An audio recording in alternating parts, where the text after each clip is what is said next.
Hello friends, எல்லோருக்கும் வணக்கம். இந்த வீடியோவில் நம்ம என்ன பார்க்குறோம்னா, நாடு முழுவதும் ஓய்வூதியதாரர்கள் மற்றும் அரசு ஊழியர்களுக்கு மகிழ்ச்சியான செய்தி. வாங்க டீட்டெயில்ஸை பார்க்கலாம்.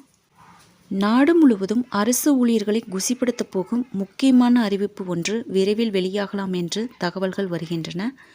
பணிக்காலம் முடிவதற்குள் பணியின் போது இறந்த அல்லது மருத்துவ காரணங்களுக்காக ஓய்வு பெற்ற அரசு ஊழியர்களை சார்ந்திருக்கும் குடும்ப உறுப்பினர்களை பணியமர்த்த அனுமதிக்கும் கருணை பணி நியமனங்களுக்கான 5% உச்சவரம்பு நீக்கம் செய்யப்பட வேண்டும் என்று பரிந்துரை செய்யப்பட்டு உள்ளது.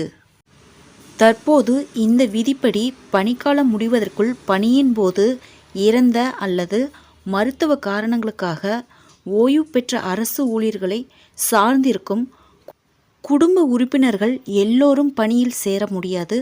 1 வருடத்திற்கு 5% ஊழியர்களுக்கு மட்டுமே இந்த வாய்ப்பு கிடைக்கும். தற்போது இந்த உச்சவரம்பு நீக்கப்பட வேண்டும் என்று பரிந்துரை செய்யப்பட்டு உள்ளது.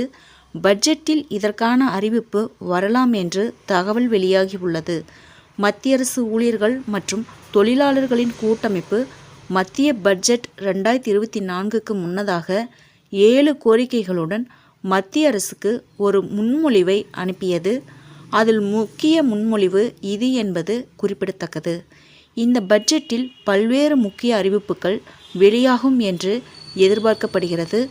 முக்கியமாக மத்திய நிதி அமைச்சகம் வருங்கால வைப்பு நிதி வரம்பை கடந்த 10 வருடமாக ரூபாய் 15,000 வைத்திருந்த நிலையில் தற்போது உயர்த்தும் முடிவை எடுத்துள்ளதாம்.